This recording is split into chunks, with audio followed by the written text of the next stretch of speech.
Hey, what's going on everyone? This is JoeYoursTruly back with another video, and today we're going to be doing the tier list for version 0.15. Now, the quick kind of context to how we do a tier list on this channel. First of all, this is just my opinion at the end of the day, of course, so don't take my tier list too seriously. I'm trying to do my tier list based on just kind of generally what seemed like what most of these heroes kind of like for most people, and that kind of brings to the second point. When you look at games like League of Legends or other MOBAs in general, they usually do tier lists depending on like what bracket of tier you are. So like there'll be a tier list that's different from gold, for silver, for platinum, diamond, etc, etc. Of course you can we sort of have that for Mirador City, right? But this is just based, all of this like rankings are based on like casual queue, right? There's no actual rank officially out just yet, so it can be a little bit kind of wobbly trying to be a little bit accurate on like kind of placements depending on what elo quote unquote you are at. So I try to do like a more kind of average, a little bit higher than average. You can kind of think of this as a quote unquote platinum, diamond-ish kind of tier list, because that's what most people will be at, or what most people will value at the kind of tier list for the most part. The other thing is, we're going to quickly run through like these brackets right here, which is S is of course the top tier, A strong most of the time, B average performers, C matchup dependent or situational. And this is, I want to explain this a little bit more, because last time I did this kind of like tier list video, I think too many people got hung up when I initially called this the deal kind of bracket right here, which is like, when I say D, it's not necessarily because it's worse than S through C, it's just a different way to kind of tier these kind of heroes. And I want to be a little bit more clear on what happens when I place certain heroes into the S and C. And all it means is that this is the heroes that it's just too hard to like consistently judge where they're at, because like a good example is Wraith. Wraith is probably like the most popular example of a hero that will belong into this tier list, because he's just very wildly inconsistent performance wise, because he's kind of like the hero you have to be very dedicated to playing him a lot to get good mileage on him. It's not like a pick up and play hero like Grux. So I put heroes into here for the ones that I think are pretty strong, but like their performance really just differs too much different for player to player, if that makes sense. But other than that, let's kind of jump into today's tier list. And of course, we're going to first talk about Argus. And immediately, we're going to put him in S tier, because he's been out for over a week by now. And it's very clear on the consensus that this guy is way over the top, like just broken. Which like, I'm very like, what's the word? I don't like to use that term a whole lot. I don't like to jump the gun too hard and be like, this guy is absolutely ST broken. I kind of want to be a little bit more like on the more observing standpoint, try not to fall into that new hero hype too much. But this guy immediately just screams broken, and here's a couple or many different reasons why this is the case. This is Argus is the newest hero in Predecessor. He's a mid lane primary role, and he is someone that just does everything you want in the mid lane roster. He has great wave clear, he has very strong utility crowd control with his Q and E, he has very great burst damage, he has very great sustained damage. And not only that, his early, mid, and late game are strong as well. Like when you initially look at Argus's kit, you're like, okay, his RB doesn't become infinite until I max it out. Okay, he kind of seems like he's more of a scaling mage. No, this guy is like super strong in the early game, purely from the fact that his cooldowns are really not that high, especially on his Q and E, the two abilities that almost solely carrying this guy a little bit. Like I know the RB spam is really strong, I know the ultimate is actually really strong too, because it's massive range, massive damage, but like one of the big reasons why Argus is just so strong is because of his Dread Nova and Ether Crystal, like both very strong CC abilities that are not actually on a high cooldown for the most part, because both of them on their own are pretty strong deadly CC, but he has two of them on the basic ability kit, and that automatically also puts him as a really strong support. Because a great example of a mage support that you guys are very familiar by now is Lieutenant Bellica. Lieutenant Bellica has always been like a great mid laner, but also can be flexed into support role very well because of the Q knockback. It's always been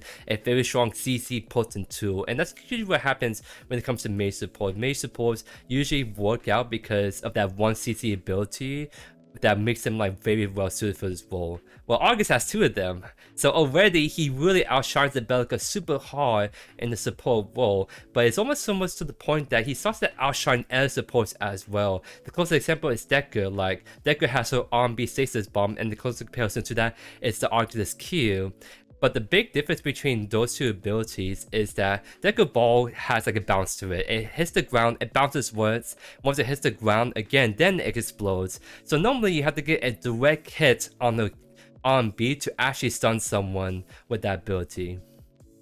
Argus don't care. Argus literally just throws the Q, it will immediately explode as soon as it hits the ground. And what that pretty much boils down to is when you play Argus support, you grab Q level 1, you walk up to the enemy duo, throw a Q right at your feet, and you just stun them. It is just that easy, and it's stupid because it's like, not only is it really easy CC to land, his Q also does a lot of damage too, so he is like a very deadly level 1, level 2 support because of his Q alone.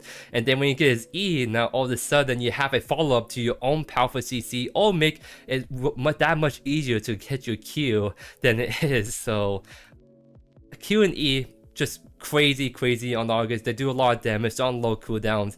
They are just like crazy broken for like support at the moment. So like when I see Argus, it's like half the time I say mid, the other half the time he's playing support. He's just that good in support, and that is just one part of me just rambling what makes him really strong. Argus has very strong burst damage, which is like, okay, a lot of mages have great burst damage, but he also has great sustained damage, which not all mages have. And that's another crazy thing too, is like what kind of makes the Mortgage and Iggy set apart from like the Gideon Bellica is that Mortgage, Iggy, you pick them if you want high sustained magical damage, and then Gideon Bellica, you pick them for like the more bursty kind of AoE abilities. Well, Argus can do both. Because his Q and E and ultimate has great burst damage combo potential, and then his R&B spam is a really strong, excellent source of sustained damage. So a mage that's usually divided up by either burst or sustained damage oriented, Argus does both. Like, you kind of see what I'm getting at. Argus kind of just does everything you want in mage. And it's like, even like another thing, mages are usually kind of bounced around where they're at the strongest. Countess, as an example, is a strong magical assassin mid to late game, but she's pretty weak early to the point that she can get bullied out quite easily if you're not careful or not comfortable playing her in the early game. So if Countess early game was not bad and actually strong, then she's gonna be like super strong, because then she has really no like big glaring weakness. Like, when you play into the Countess, you punish her early game. That's how you play around the Countess pick, is you punish her early game. But Argus, like, there's no point in the game you punish him, because his early game is really not that bad. Like, again, like, you would think that his early game is kind of so-and-so, because you look at his army, it's like, oh, you max the army out, then it becomes that strong. No, like, you level 1, level 2, level 3, early levels, you can just kind of run down people with your army that's on a limited duration. It is just kind of ridiculous, because even in like the offlane is a great example. You take Argus offlane, you're against like the durable Greystone Grux, but you can just run them down with the R&B, because your R&B would do like a 1/3 of the HP bar if you land all of them on them. It's just ridiculous. It is absolutely ridiculous. So I think at this point I kind of rambled on long enough about why Argus is just extremely strong. He just has the strengths of every mage, but weaknesses are just absolutely minimum. The only real way to kind of like counter Argus, from what I can kind of gather, is you either try to like outrange him severely hard. So like, I think a Gashet can be like decent into him, because she can really outrange the Argus abilities, and when Argus try to run up to your R&B, you throw like your E down, you root him, and then that can make it easy to punish him. Or you try to bust him down with like high burst damage, because it's like Countess, right? But those weaknesses I kind of just explained, you can pretty much apply that to almost every mage. You try to outrange the mage, you try to bust them down before they are a problem. So those are just band-aids to stopping the Argus. You're choosing to making sure that Argus doesn't get to interact by just stun locking him, by making sure you stay out of his range the entire time so you can't do anything to you. Those are not real counters. That's just like band-aid solutions to this problem of Argus just running down people mid. So I am not just mid, but running down and support, and even in offlane at the moment too. So I think I said my piece. A lot of people said the piece already, so I'm very expecting that in the next balance patch, we're 100% going to see adjustments to Argus, because we've been seeing a ton of adjustments to every hero after the first initial release, and definitely Argus is one of those heroes that has to be looked at a lot, because I think there's a lot of different ways you can tackle about turning them down, maybe increasing cooldowns, maybe decreasing base damage. There's a lot of different ways you can go about it, but right now he's just overtuned and just does too many things too dang good at the moment. Alright, so next on the agenda, so like before I go on the general tier list, I just want to give a quick like specific pointers that I think I was mentioning too. And let's actually jump into the S to C range, because I kind of make a note of that in the intro. Let's kind of just jump into like the 4 heroes that are going to be fitting this category and just quickly go over them. It's going to be Wraith, Sevrock, Mirio, and Kalari. So same heroes I did last time. I think these are the same 4 staple heroes for the time being. What I consider to be heroes that are going to be very fluctuating performance dependent on the player. So, because I think for example, Wraith received a lot of adjustments on this patch. He still feels really strong in the right hands, but at the same time though, he's someone that's like very hinged on landing your abilities still. If you can't land your abilities, or you just miss that one army or that one Q, your DPS just falls off a cliff pretty hard.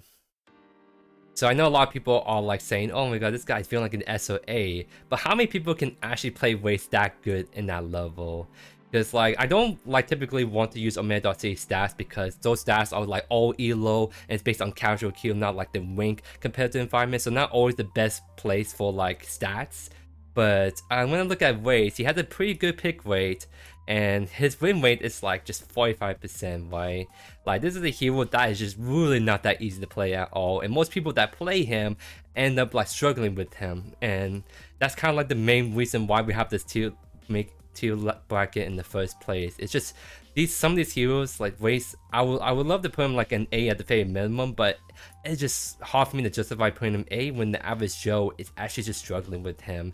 And it's the tier list for the more average Joe, maybe someone that's a little bit above average, but like it feels like for heroes like Wraith, you have to be someone that either just one-tricks him or just a Masters player that just plays a lot. But even me as a Masters player try to play Wraith, like I'd rather just play with normal ADC, because I don't play ADCs that much. I don't have the time for them to really master the specialized kill to like Wraith. Like I'd rather just play like a Trimless and Moda, just much more straightforward, and have less things to worry about being a consistent ADC in those team fights.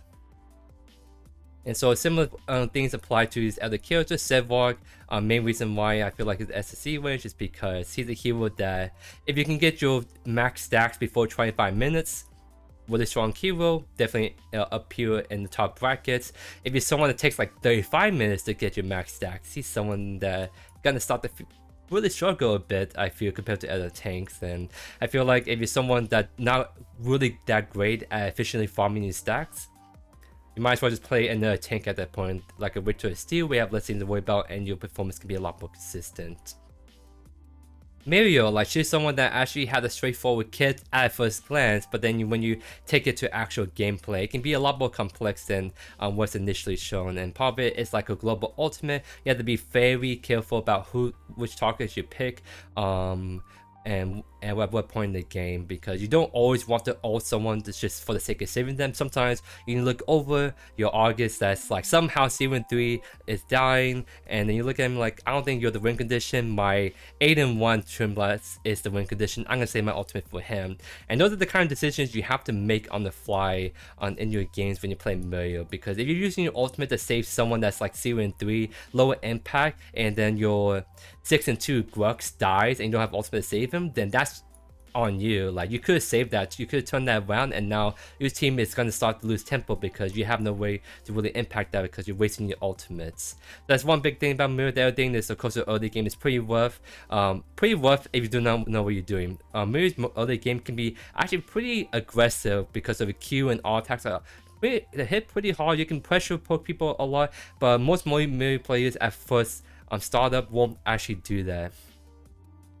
Like, this is like where it really gets down to the you better be one shot, because many players are the really aggressive enchanters in this dual lane.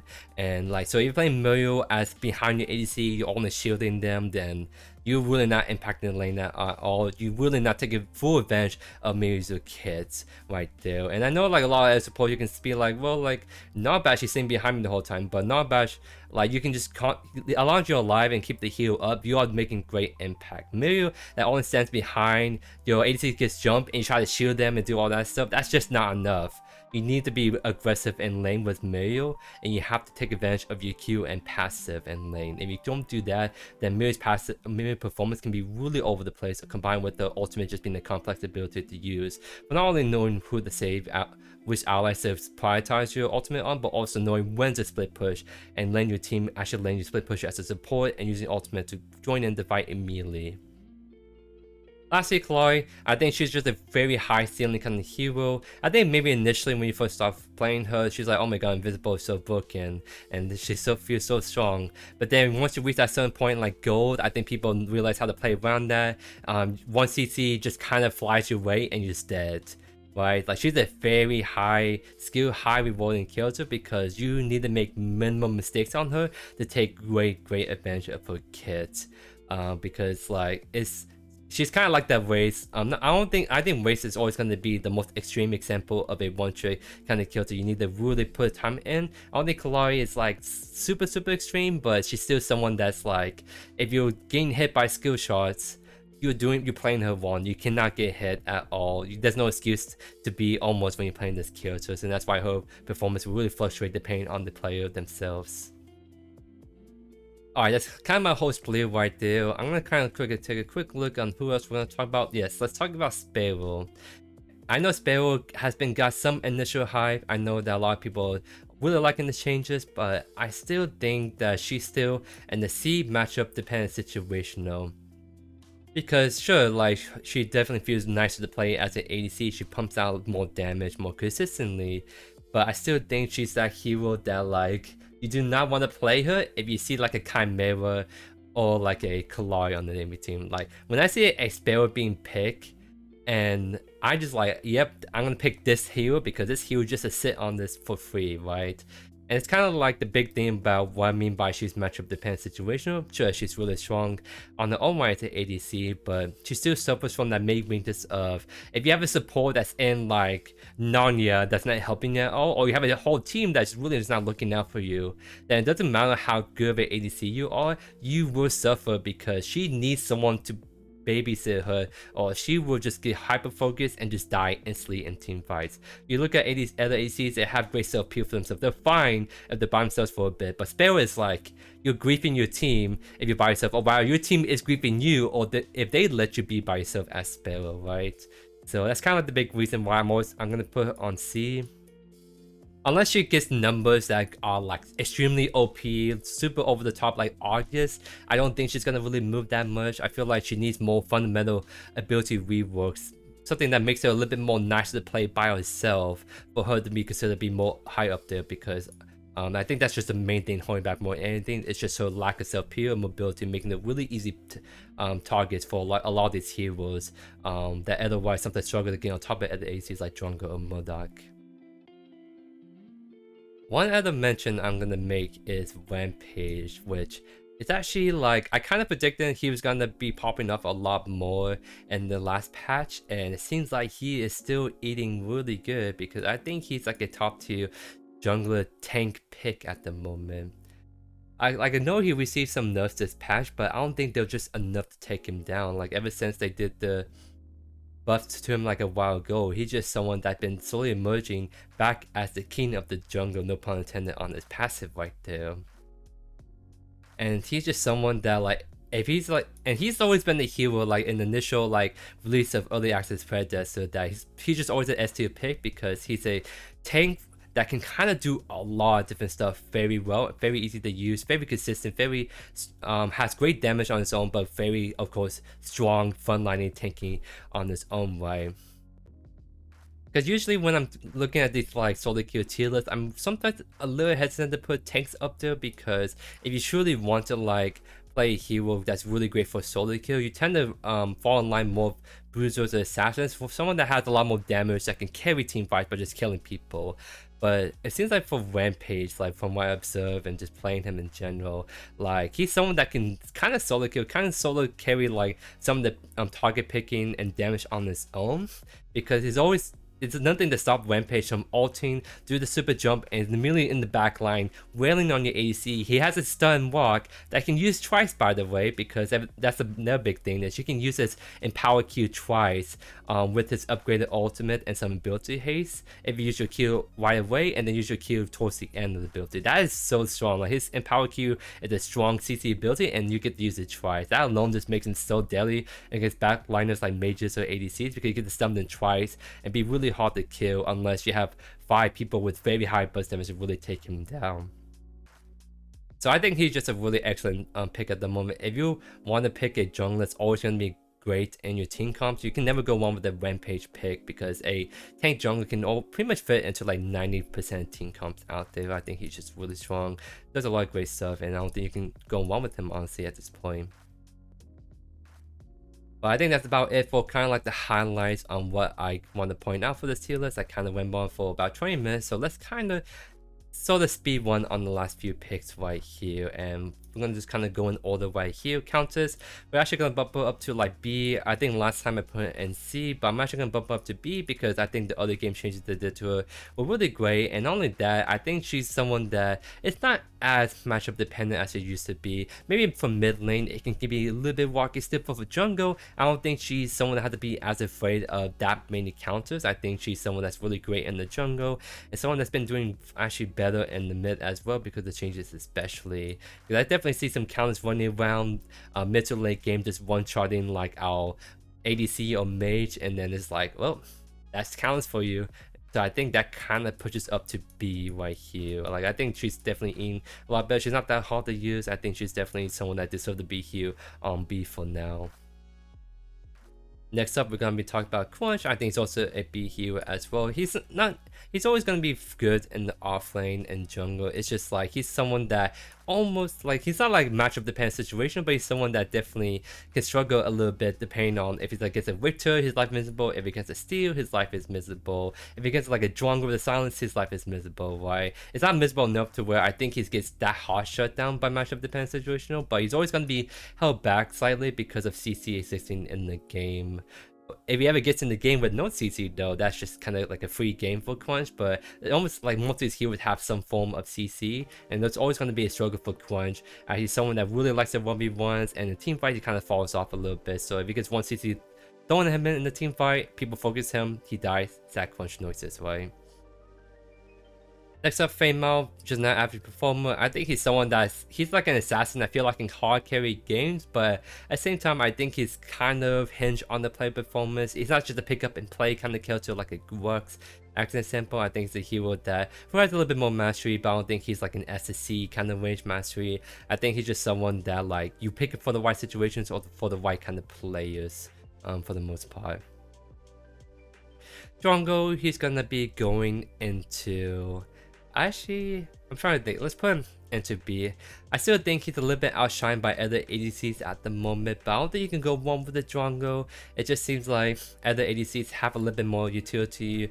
Well, like, there's nothing that can beat the jungle Gag Grenade utility, but I think people are overvaluing jungle a tad, a little bit too much, I feel. I think, like a Murdoch, for example. Like, I'll just put Murdoch right here as just an example. Here, let's just do this right too. I'm gonna just kind of do a little combination right here. I think just a clear-cut staple of what I feel like in ADC at the moment. In both competitive and solo queue, I feel like Murdoch is still really up there, very strong, very good self-sufficient, but also has really great self-peel, great damage. Like he's kind of like everything you want in the ADC plus some more. And Shin Blast kind of has that a little bit, but doesn't. Falls a little bit flat in some areas. Like I feel like in terms of kiting abilities, I don't think he can match the mode like that well. In terms of like really hard hitting basic attacks, I don't think he matches the mode like that well. So he's always, Sherman's always in that between of like you either build basic attack or build more ability base. So he's a great like overall pick most of the time, but I don't think he's like super excelling in some of those big key departments for ADC, at least compared to Murdoch.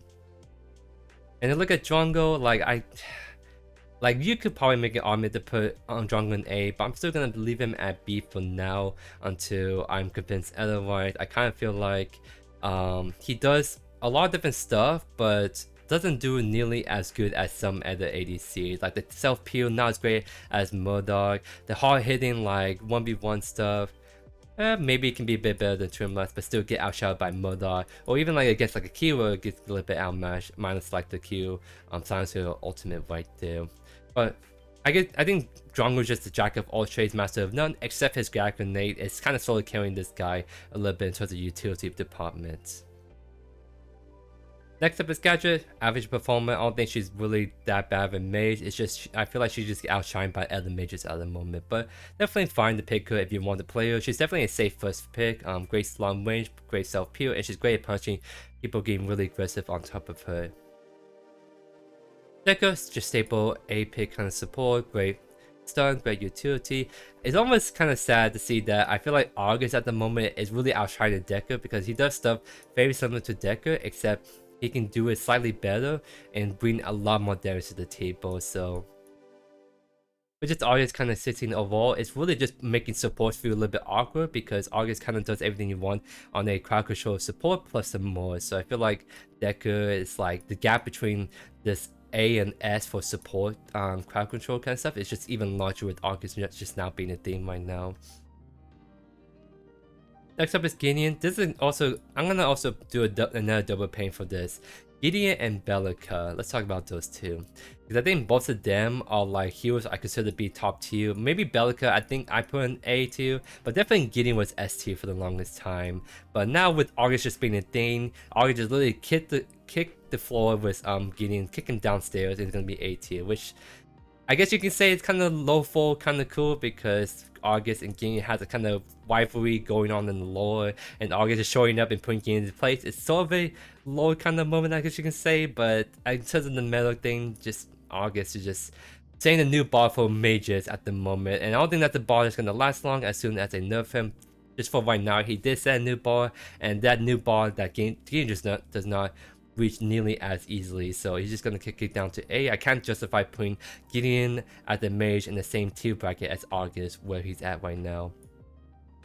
And Belica, just same kind of thing. Like I can't justify putting Belica with Argus. She's just really solid, really great mid laner with great crowd control, with a Q, great burst damage, can be good in support, but I would just make a whole example of her just being really outshined by Argus in the support role especially. Greystone, still SC hero, still untouched, still not enough, and this guy is something else, because I guess the big thing that catches people off guard, or the expectation people have usually, is when you have a very easy character, they're normally heroes that don't usually stay top meta. I think the greatest example I can pull off this is Garen. I think Garen from League of Legends is a super easy hero, one of the easiest beginner-friendly hero in that game. But there has been times where Garen has been like a top tier, top laner in that game, right? And I kind of feel like, even though Greystone is a very simplistic, very predictable hero, he's just too dang good right now. Like, he kind of just has a lot of damage, has a lot of durability. His chase potential is really strong with his E. His mobility is great with his B. Like, he's just someone that's just so hard to punch in off flame, because all you need to do is just not be afraid, just kind of WQ you, and even if you're playing something like Grux and he presses ultimate, he's still gonna do a lot of damage to you, and by the time his ultimate finishes, he has 66% HP left, while you're a sad Grux with 30% HP. And that situation I see too many times in offlane, where Greystone alone with his ultimate just wins like 1v1s if you try to brute force your way with him. It's just so hard to really punish this guy right now, and he's also just really strong in the jungle as well. So I think he's just still like a S top tier bruiser hero, because it's just his numbers I feel like are actually a little bit overtuned, and I was hoping to see some nerfs by now, but we haven't seen it just yet. So he's still gonna remain as a S tier hero until his numbers get looked at. And speaking of Grux, he's just gonna be an A tier pick right here. He's definitely strong most of the time. I think someone that's quite easy to punish if you know what you're doing, but if you're average Joe, probably don't know how to counter the Grux that easily, so he ended up getting run down by that Grux. So I think he's definitely a A2 kind of pick right here. He's definitely someone that can be punishable more easily. Like if you get 2 or 3 people collapsing on you, you're definitely gonna feel the struggle on Grux. If you're Greystone with 2 or 3 people collapsing on you, you don't care, you kind of just fight it out. You kill one person and still get away with your ultimate and leap, right? I think that's a big difference. Greystone just it's really hard to punish, whereas Grux can be punishable in those moments. Next up is Howitzer. I think she's just a solid B tier mage, just kind of great, just doing his job in the mid lane role, but doesn't necessarily like super excel in one area that really pushes it up there. Next up is Camille. I think he's the prime example of he's kind of like the Greystone prime example of an easy killer that's also very strong at the moment. He's someone that's definitely really strong in the jungle, like very easy kill to use, very strong early game. His late game is really not that bad as well, because you build him more of a booster tank. He not only still does a lot of damage to you, he also just becomes a frontlining kind of diving kind of menace. And also his objective is always going to be really strong, because especially on primal Feint tools, which normally does a lot of damage to you, you can solo kill it because your passive alone keeps you super healthy for it. Kira, I think she's the average performer right here. I think her damage is actually pretty dang good. Like much like the Sparrow, I think her damage is pretty dang good, but she's just someone that has some glaring weaknesses, like a wave clear is pretty bad, and she's someone that can get more punchable in those team fights by like CC abilities or silences which shot the ult, but I do think she's not as matchup dependent as compared to the Sparrow, because she has more mobility, more self-peel for herself as a comparison. Next up is Morgish. Well, she's an easy mage to play, but I think she's someone that can be quite easy to punish in the mid lane. She has a kind of a short range kit, so even though her abilities are just lock on, they're very easy to land and hit. She has some limitations with the range, and she has lack of AoE, lack of objective damage. So she's someone that feels more like matchup dependent situational, where you don't want to pick her depending on certain situations or matchups. Now Bash, I do think he's someone that deserves to be an S tier pick. I think he's like always going to be a really consistent, very strong support, along as his heals are good, and his heals are definitely very good even after the changes. If you want to pick a support that's very consistent, can always be really good, and those like 5v5 team fights, I think Nightbash is just a really excellent pickup choice. Like all you need to do is press E, make sure you have mana to sustain it, and you are definitely just eating really good in those team fights. Face, she's gonna be like a more matchup dependent or situational. She has a very annoying kit to deal with, but at the same time she relies on someone on your team to actually kind of carry. She might be, I might look at her again in the next tier list, because this patch has new like matchmaking changes, so now you're gonna have a lot more consistent same elo players. So for me, in my masters kind of quote unquote tier rank, I see a lot more other masters high rank players, so I'm definitely getting lobbies full of people similar to my skill level, and that's where Phase starts to feel a lot better, because I know most of the time my AC is gonna be very experienced, very good, and that's where the Phase can be feel pretty dang great. But I know like in the more lower elos like the gold or the platinum, maybe your AC is gonna be still very hit or miss. So this is something to keep an eye on. She's very dependent on your team's performance more than anything. So maybe if your team is consistently performing well at the level you expect them to be, I think that's where Phase can slowly come out to be. But for now, I think she's still matchup dependent. Not for like your enemies you're facing, but for the teammates you are getting with her. Next up is Revenant. I think he's just an excellent ADC in the B average. I think he's someone that's very snowballing oriented. If you get behind on him, he feels kind of awful. So he's just someone that you play him, if you're confident you're going to get ahead and keep on that lead. Because if you do get ahead and keep that lead, he feels pretty impressive. But outside that, he can be kind of inconsistent, that it'd be really hard to push him up further up. Speaking of consistency, I'm gonna put Victor at A, which I can't remember I put Victor at A or S before, but I am gonna put him A just because I feel like, especially with Rampage, a tank jungler really popping up very hard, I think that sort of makes Victor jungle not shine as much, because Victor does stuff that you Rampage does, but does it a lot more inconsistently, or it can be a lot more like hit or miss with him. Rampage it's very consistent, the job you're doing as a tank, but Witcher can be very inconsistent depending on how you're feeling that day and if you can land all your hooks or not, because if you don't land those hooks other game in the jungle, it feels very off. Off lane, like he can be playing it good, but I think he gets outshined by other tanks like Steel.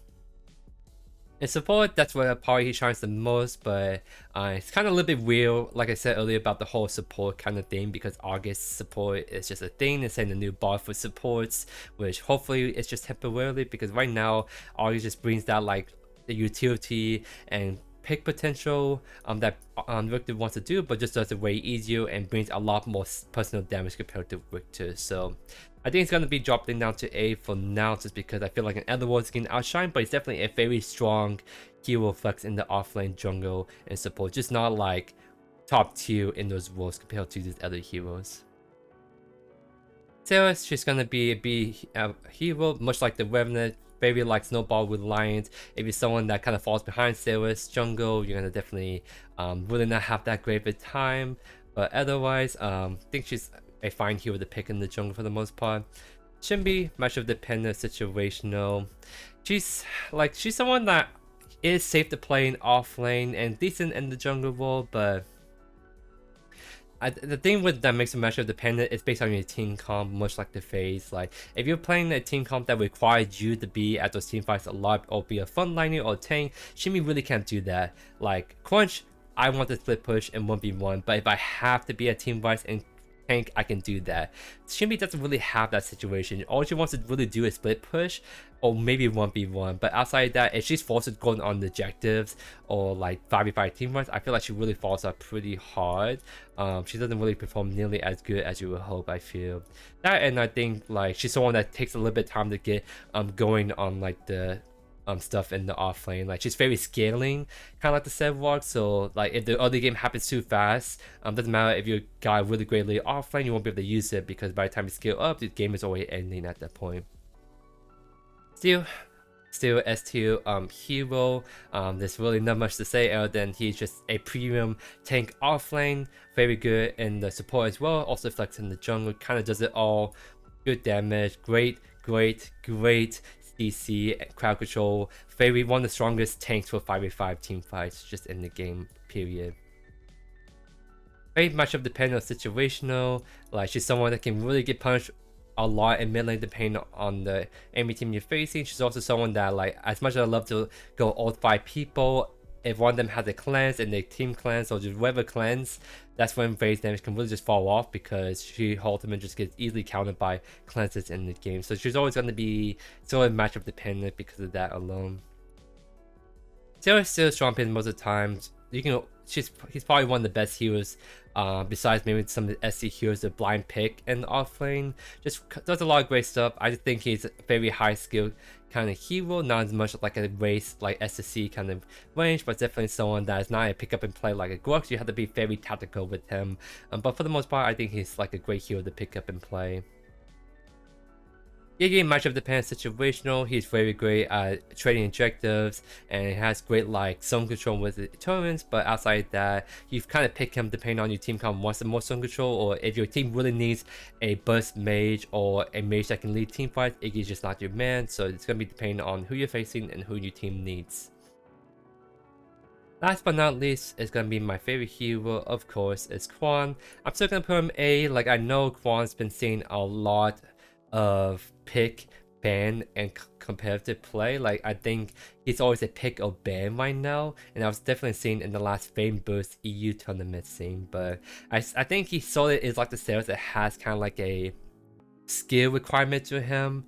So I don't think he's like a really like a character you can pick up and play as easily, but it's definitely pretty strong once you get the hang of him, for the most part. So I think it's definitely just an A pick. I just can't put him S, just because compared to these other heroes are way easier to use and way more consistent to get your stuff going compared to Quan. But yeah, that's about it for my today's tier list. Again, going at 40 minutes right here, so I definitely need someone that explains a lot. As you guys see, my throat is actually kind of hurting right now because I've been talking non-stop, but I guess that's just me kind of geeking out and getting excited to talk about these meta picks. I always like to consider meta picks and kind of talk about them. That doesn't stop me from cooking up builds when I do my videos, but it's always good to have like a kind of fun discussion on these kind of hero rankings and all that really great stuff. But really hope this tier list was very helpful to you guys. Feel free to agree, disagree in the comments down below. Again, there's just my opinions at the end of the day. Don't take this too seriously. It's definitely going to change depending on who you are. If you're a competitive player, this tier list will probably look quite different. But if you're more like a kind of casual, more like if you're a player that wants to kind of climb and wants to just generally know which heroes are strong and good for climbing, I think this is the tier list that's best suited for you right here. But other than that, I hope you guys enjoyed today's video. If you're not already, subscribe to the channel so you don't miss a single beat by yours truly.